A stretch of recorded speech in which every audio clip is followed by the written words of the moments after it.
If you just now tuning in, hit the like, hit the subscribe, and hit the bell. GMS fam, the green room. Let's talk about it.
Hey, yo, GMS fam, the green room. What's going on, y'all? Happy Monday. We are back with another week of a bunch of topics and a bunch of stuff to talk about. Welcome to the GMS show. Thank y'all so much for pulling up on me today. I appreciate you. Shout out to my GMS fan, man. Shout out to my guy Zen Master, LP, Will Stumbling 45. Where my GMS fan, Matt? Tap in the chat. Let me know you in here, so we can get this shit started. You know, we start off every podcast with peace, love, positive energy, good vibes, passing it forward, hoping that you pass it along as well. We keep that green mind state. That's what GMS stands for. You see that? See that in the background? We keep that GMS, man. Shout out to everybody in the chat right now. What's going on, the gray one? I see you. Hey, shout out to Red Veil, man. You see this this Campbell's chicken soup shirt I got on? This isn't just me wearing a shirt with a Campbell's chicken can on it. This is merch by a very dope artist by the name of Red Veil. I hope y'all get in tune with him, man. If you don't know who he is, he's a young talented rapper coming up, and he produces his own shit too.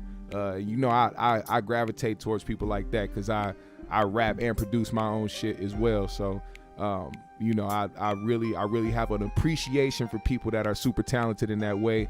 And he has a very dope album out called Learn to Swim.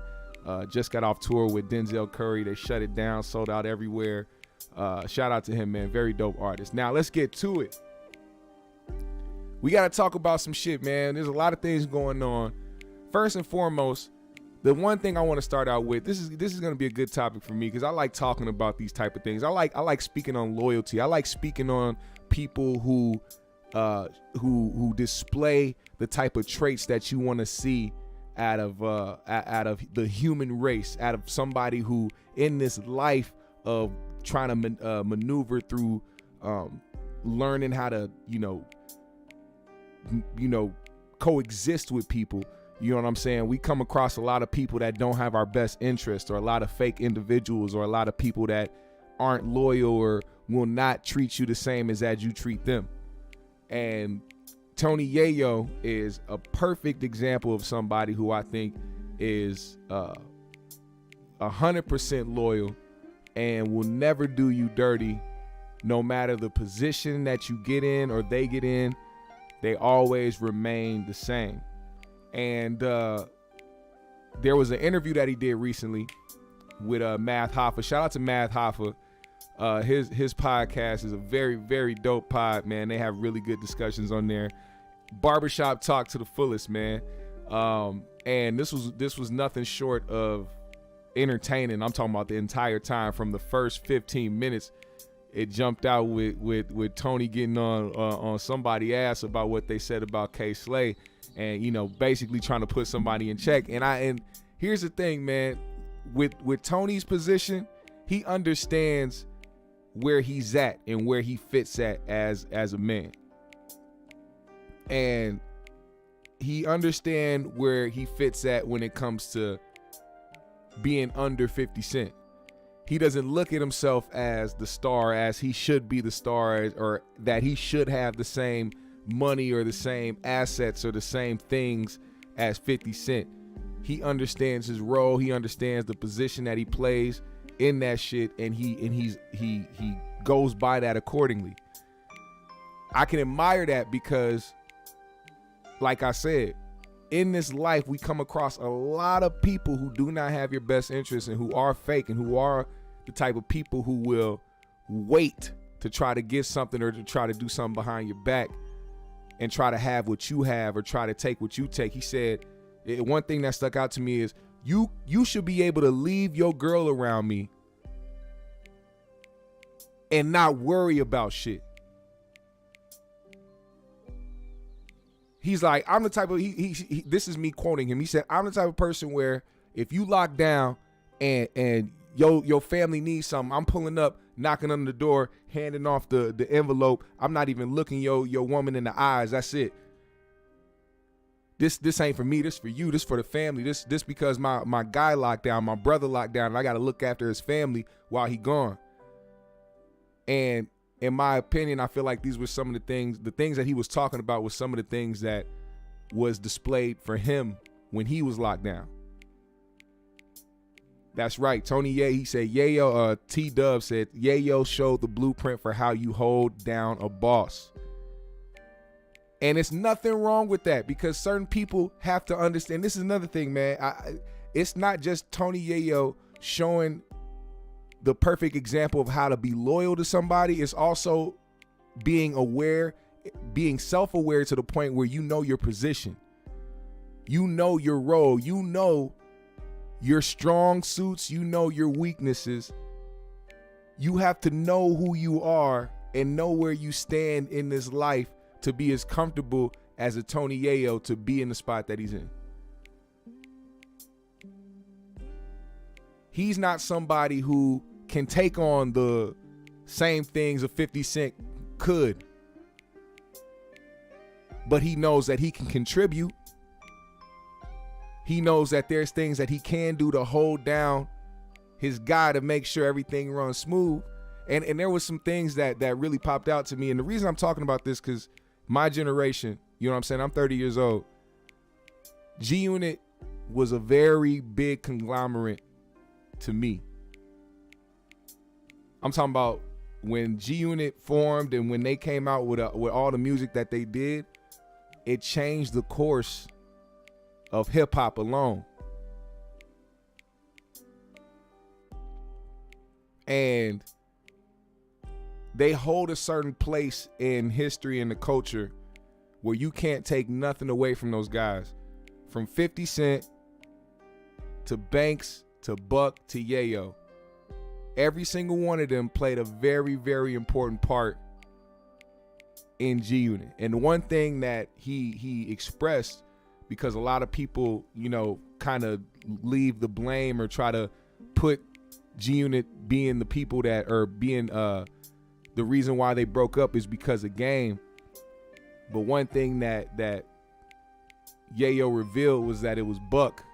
He said if there was anybody that messed it up, it was Young Buck. He said, and the reason he said this, he said, and this is what I mean by somebody who realizes their role and realizes the position that they play on the squad. He said, for instance, if there's somebody that came in and said, hey, I got 30,000 for Lloyd Banks, I got 20K for Young Buck, and I got 15 for Tony Yayo. He said Young Buck will be the one talking about, hey, I need the same thing Buck or Banks getting. I need the same. I need and be the one complaining about what he getting. Meanwhile, Yayo be the one like, yo, let's get this money. Let's get this paper. Let's do what we got to do. Let's hustle. Let's get this shit. And you really got to think about the type of shit that they were doing. Like, although Banks and Buck were more prominent artists on G-Unit, nigga, getting 30K, 20K, 15K for just a show, and you about your money, you about hustling, get your shit. But I mean, everybody has their own reasons, and a lot of people, you never know what people be going through or dealing with or how they be trying to take situations. And I feel like just based off of what he said, it seemed like Buck was the type of person to be like, yeah, I need to be in the same position as so-and-so, or I need to have the same as this guy because I feel like I'm equal or better than this person. I should be, why am I being looked at as a lesser than? And it's crazy because their egos will get the best of them in moments where people don't even know what the fuck is going on. Don't nobody know about the business dealings or how much money you get or how people are splitting things down. To even sit there and try to judge you on what you're making or judge you about your position in the group. That's something that you're not self-aware about. That's something that's going to tear you down in the long run. Richard did. And he also said that if Buck can apologize to 50, if Game can apologize to 50, they can go and do some like G-Unit runs and get some money together. He said 50 wouldn't do it. 50 would absolutely not do it, but he said, Yayo said he's the type of person where he want to go get this money. He said he want to go get the money. He want to go do what he got to do that shit. And trust me, I was a person, and I'm going to say this right now. Young Buck was my favorite G-Unit member. He was my favorite rapper out of that group. 50 Cent to me was like his own entity, but G-Unit, I looked at G-Unit as Banks, Buck, Yayo. And 50 Cent was just the leader of the crew who put his verses on they albums and shit. I never look. It is crazy. Like, I always looked at it that way. Whenever there was some G-Unit, the first people I was trying to hear rap was a Buck or a Banks. And Buck was my favorite, but at the same time, I think Banks was more lyrical. But Buck had like the fucking like. First of all, Southern music was already making his come up. So he already had that shit down packed. He was cold. Matter of fact, who was y'all favorite G-Unit member, man? Let me know. Let me know in the comments, man. I want to know who was y'all favorite G-Unit member.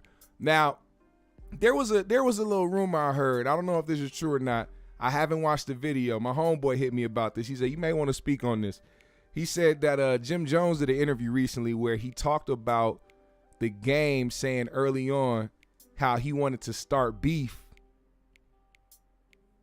with G-Unit before, and this was before he got I think he said this was before he got signed or whatever. He said he was gonna get signed to him, and he said he wanted to create a beef with him or some shit like that. I don't know how true that is. I don't know the validity of that statement. But listen,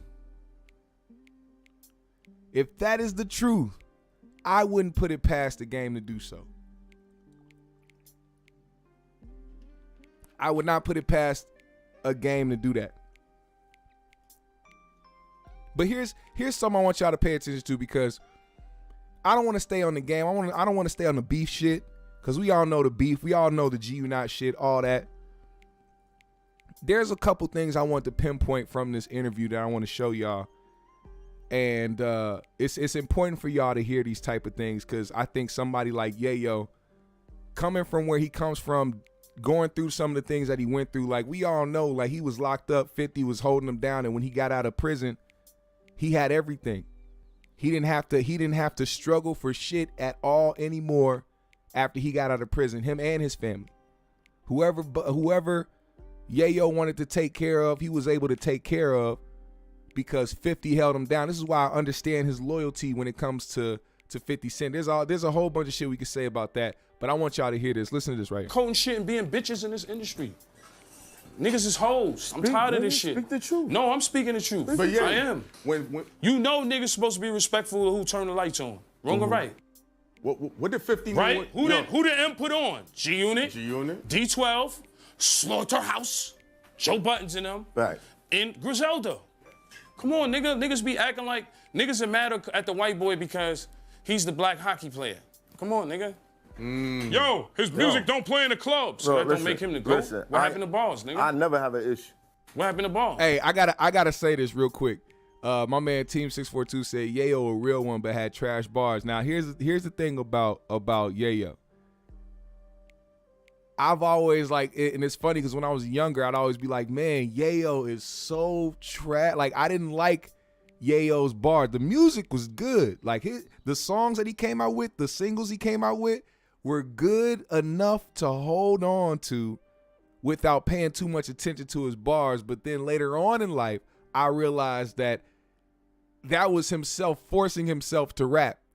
That nigga is really a street nigga who really just wants to, Yayo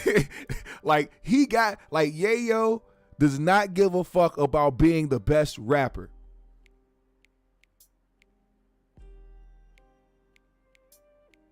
He never gave a, and that's the thing. It's subjective. If you think he was good, he was good. If you don't think he was good, you don't. But one thing everybody can agree on was that he's a street nigga, and he didn't give a fuck about being the best rapper, which also helped his ego drop. Which also goes back to my point about knowing his position. Let's keep going. He was the first rapper to shout out to the show. I fuck with Eminem since Renegade. And that nigga put me on. Since Renegade was Renegade. I was fucking with when Eminem he went bar to bar with.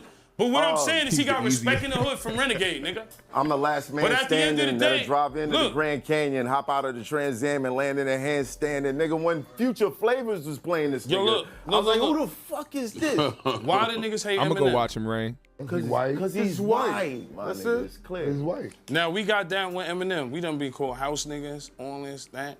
But at the end of the day, ain't nobody in my hood, my family, wore free Yayo shirt at the Grammys and look out for me, nigga. And game, no disrespect for him. I remember he was in a little studio and Trey and them niggas and 50 and them gave him the assist. So you can't say, Kanye did more for me. Game, you mad over the Super Bowl. Just be easy. Let's get the money. Just chill. I mean, that's they what didn't it want look you like. there. That's what it looked like. It's cool. That's what it looked like. You scared to say it. See, this niggas pick and choose. No, Mike. Now, I have to say this real quick, because one thing I noticed, like I said, I'm one of those people that just think about everything. I have to think about all possibilities and all whatever. One thing I noticed, and I pay attention to how people, the tendencies and the things that they say. One thing that he made very clear was that white people treat him different than black people. And he has developed a complex to where he resents niggas, not so much so where he doesn't like niggas, but he will rather not be around niggas because of how he's been treated through his lifetime, or how people have received him, or how his own people have treated him or received him over the years. And one of his examples is he can go somewhere in the hood or somewhere around and people will call him washed, or people will say he ain't shit, or he an old head, or he never did shit, or he just 50 cents flunky, or he just all this other shit. But when he's out in front of white people or going across the country, going overseas to Dubai and shit, people always running up to him. Oh my God, he's this and that. No, he said this. Go watch the interview. He said that. He said this. He said that niggas treat him different. People call him wash. People say all this shit, but when he's around white folks, oh, who is that? Oh, and he talked about how it's like it's different. He said he can go to the suburbs, and even though motherfucker can call him a nigga or whatever, ain't nobody getting shot like that or stabbed like that. It ain't as much crime as it would be in certain parts that he's used to, where he grew up at.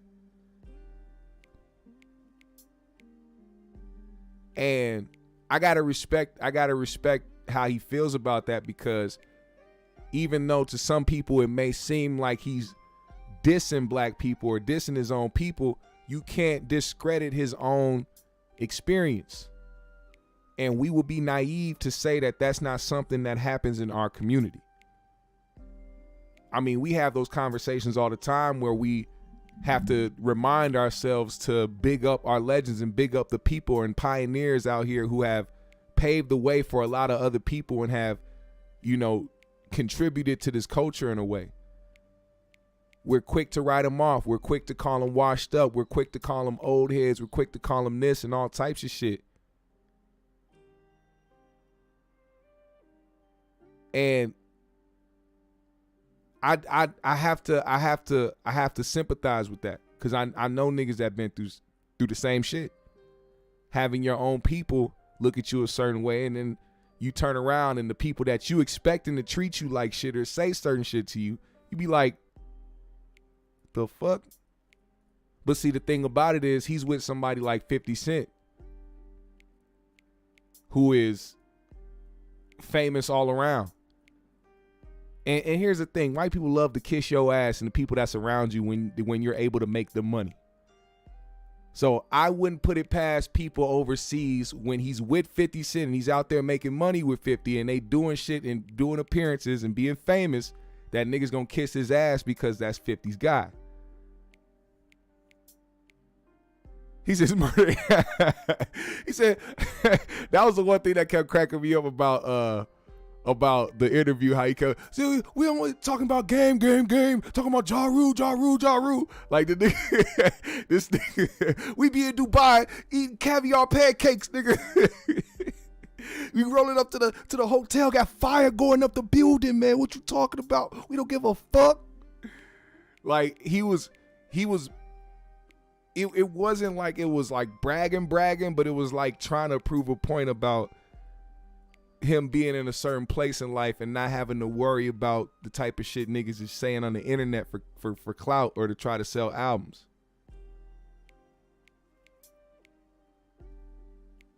See, yep, exactly. Zen said he's a star to them, he's 50's sidekick to us. And that's another thing I want to get rid of is like the certain, because that's what makes him feel like that in the first place, is like people feeling like he's a sidekick or he's this and that, when people should just be like, yo, that's his right hand man. That's his hand, nigga. If y'all watch the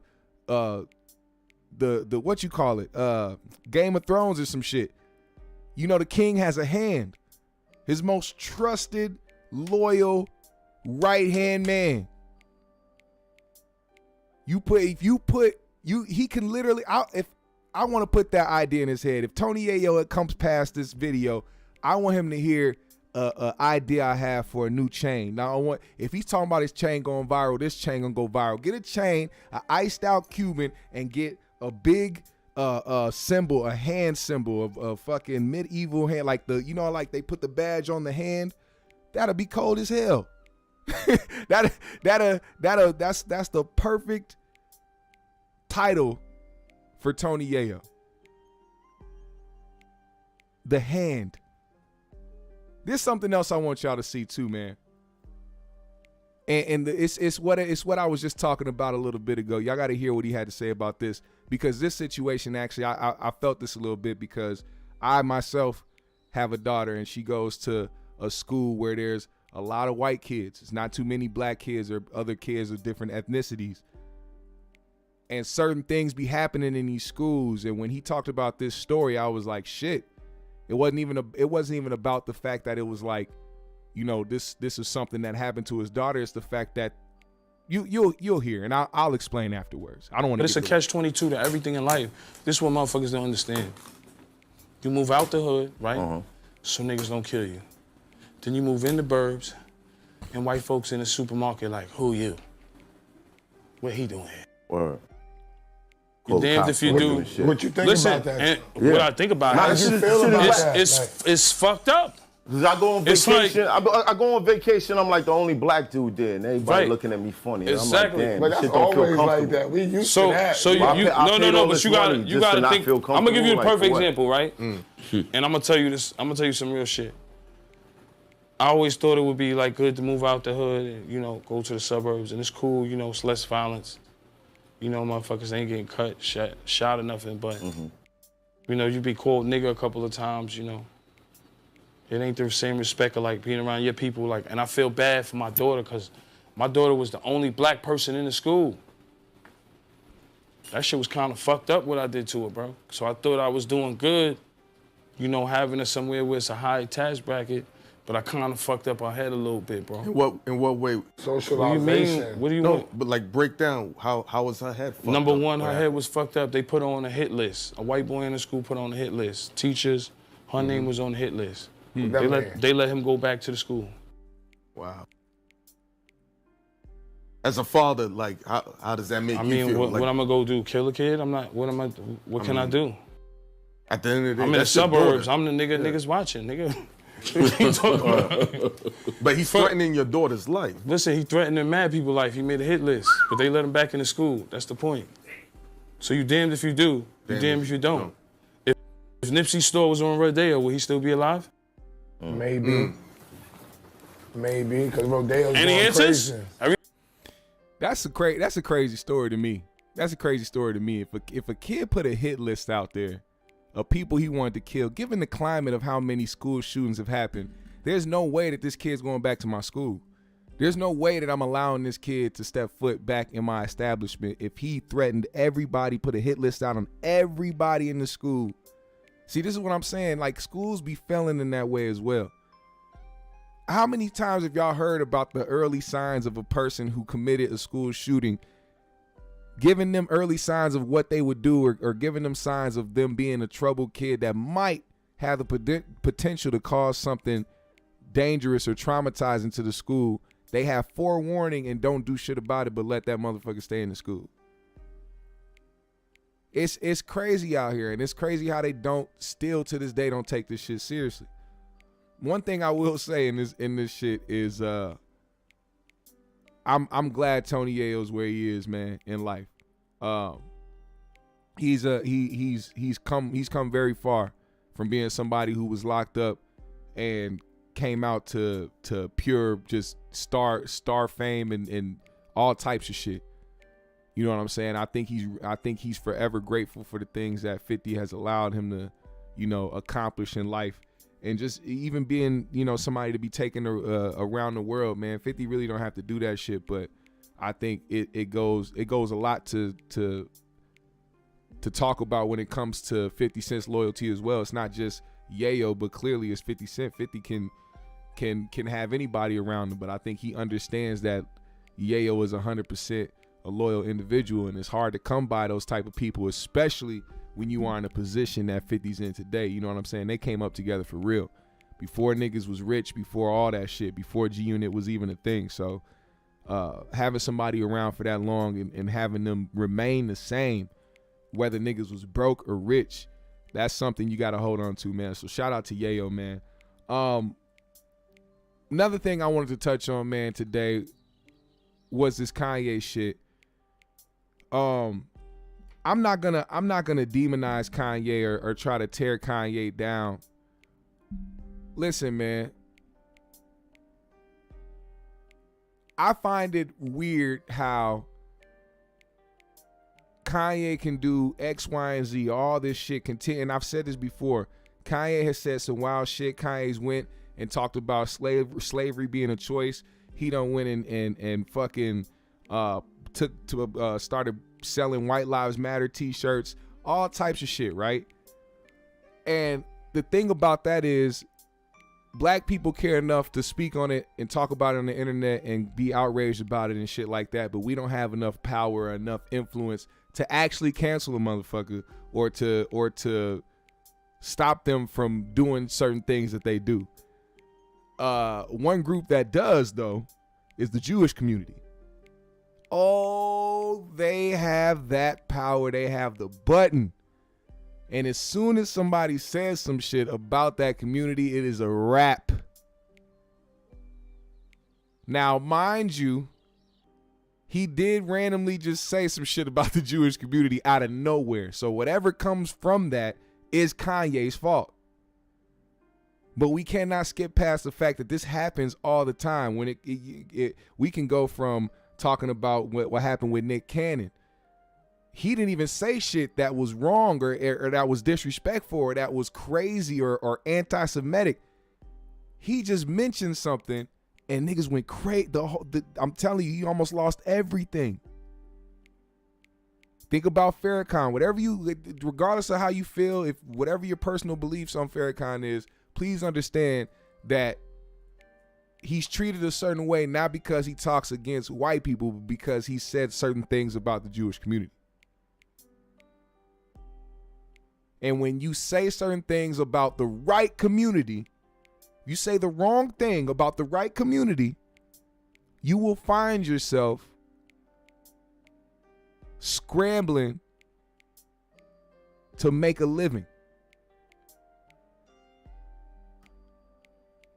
These are the communities you cannot talk about. The Jewish community, the LGBTQ community, and let's see, who else? That's pretty much it. I don't know what other communities have as much power as those two to get shit cracking. Because I mean, you could say white people as a whole, but I mean, I don't think they really have the power like that no more. They just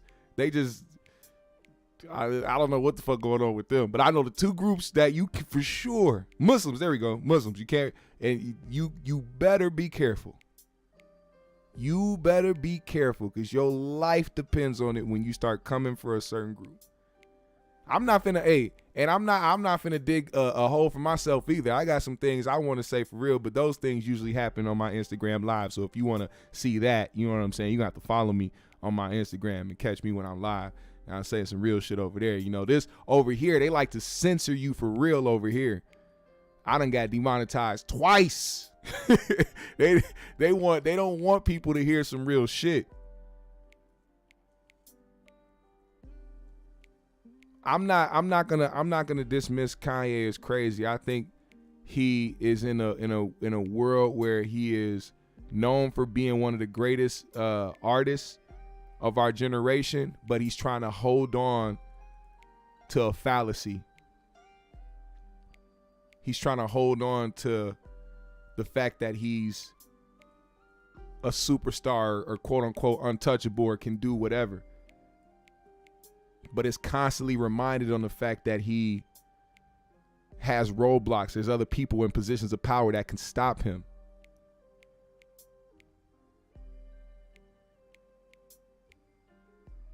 He has to remember that no matter what, any of these big corporations you try to get in bed with, they will own you at the end of the day.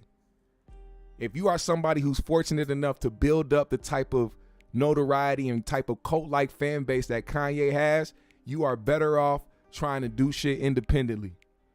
The type of fan base that don't care where you come from or who you sign a deal with or where your clothes or where your music is being distributed, they just want what you got and what you selling. You have the ability to do these things on your own. You do not need these outside entities. They make you think that you do.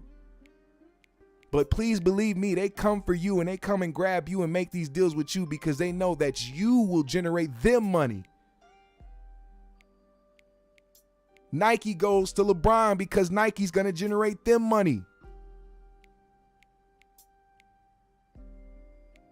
All these big entities go to the right black entertainers to bring in the culture.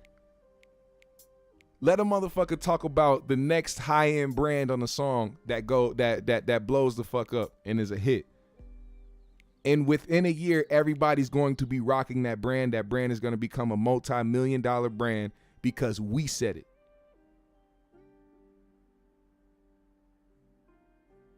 And I think Kanye is confused at the fact that he doesn't understand his worth. And he's trying to find validation in these different entities that he doesn't need it from.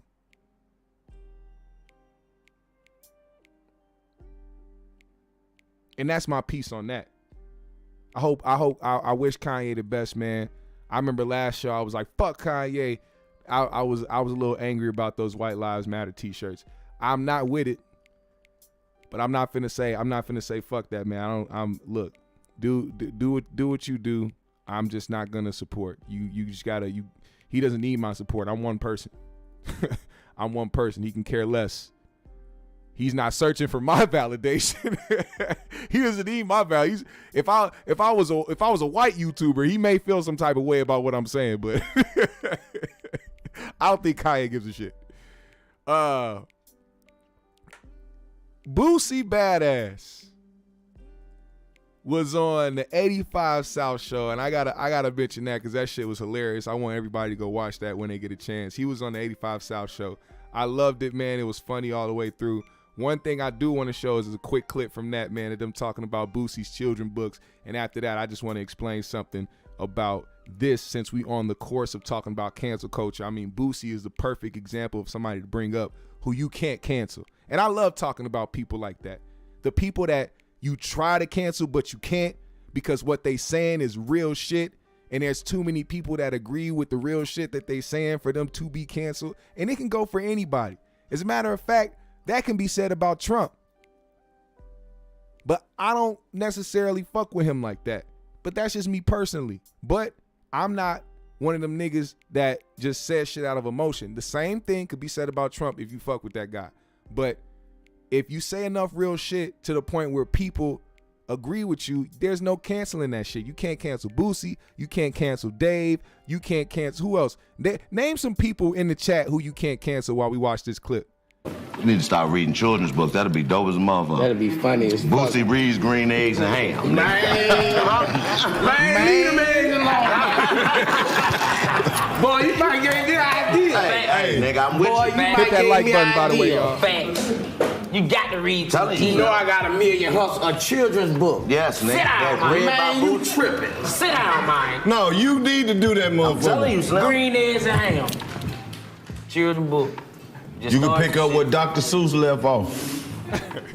Look, y'all know the man. He thinking of some shit. I'm telling you, man. That nigga, look, he said shit. Yeah. That'd be dope as a motherfucker to have it. You can really read that in school. All the way. They'll have that in school. You know how influential that'll be to black children to have a children's book. You need to go on Sesame Street, too. Narrated by Boosie, nigga. Then you can go on tour to schools reading them to the kids. You ought to go on Sesame Street as Boosie.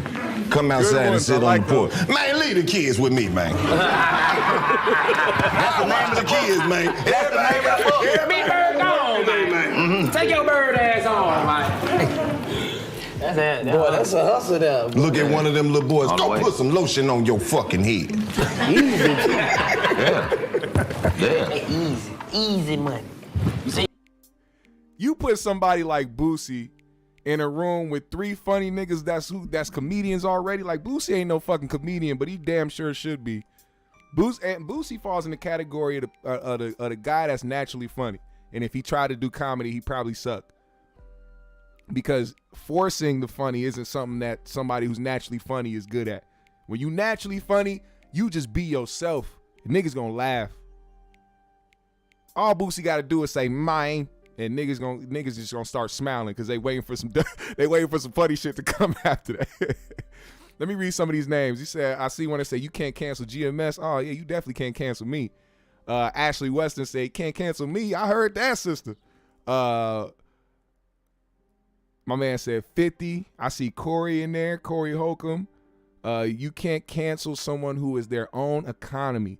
My guy said Charleston White. Look, those are good names. First of all, 50 definitely can't be canceled. He owns way too much shit, and he puts way too much good content out to be canceled. Everybody wants to see the next power entity. Ain't no way you can cancel 50 Cent. He got motherfuckers by the nuts on stars. Yeah, you can't cancel 50 Cent. 50 Cent will literally have to, like, I'm not even going to explain it because that probably will fuck the algorithms up. But anyway, Corey Holcomb is definitely another good example. Like I said, he's somebody like a Kanye West who has a cult fan base. No matter what he says, no matter what he does, whether he's wrong, whether he's right, motherfuckers are going to ride for him and make sure that he stays afloat. And with that type of fan base, you can never lose. You will always be able to make a living, and you gotta respect that type of shit. Charleston White, on the other hand, I don't know. Maybe Charleston has a deal with the FBI. Who knows? I don't know. But I don't even think canceling Charleston White is an option. It's not even, I don't even think that's an option. What up, the sheriff is? Can't cancel a pimp. He said Boosie is the Pac of the South. Oh yeah? Is that what y'all believe? Here's what I want to say about Boosie. And this is what I was gonna say after I played that clip. I'm really glad that they gave him the flowers that they did. If you guys didn't actually see the 85 South show with Boosie on it, man, I recommend you go watch it because they gave that man a lot of the flowers that he deserved.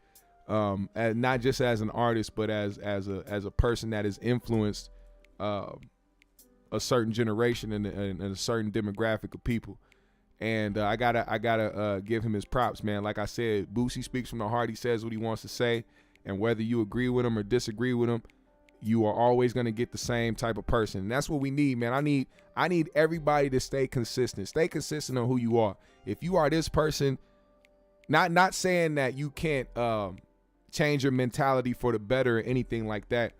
I'm saying when it comes to the important traits of life, when it comes to those important traits like loyalty and respect and honor and all that shit, being honest, being real, being truthful, all these things, you have to try to maintain that type of consistency.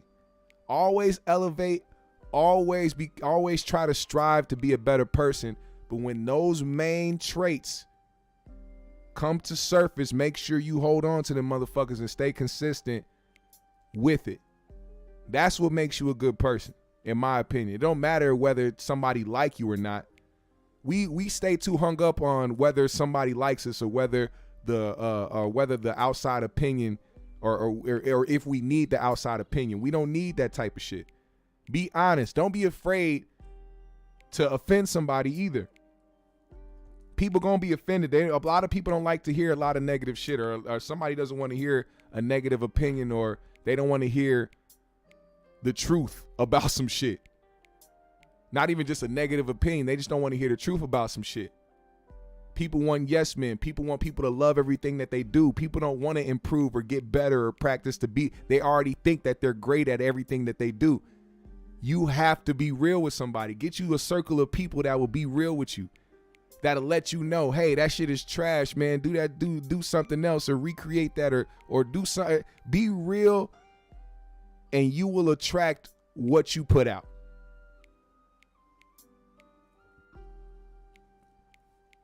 And that's my message for the day. Now, GMS fam, the green room, y'all know it's Monday, and I'm going to see y'all Wednesday, and I'm going to see y'all Friday twice.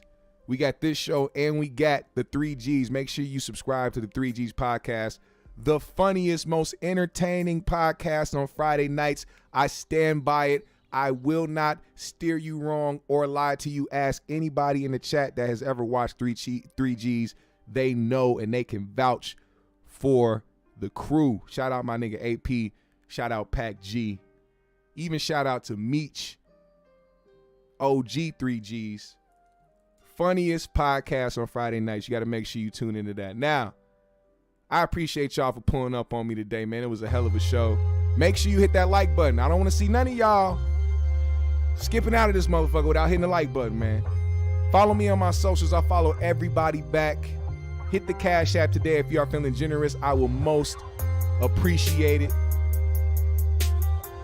Put the GMS in the chat. I'm going to shout you out. And also, if you want to help support the GMS, leave a comment under this video when the live is over, all right? You hear me, GMS fam? Let's get it.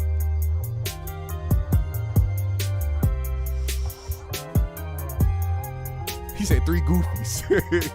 Fuck you.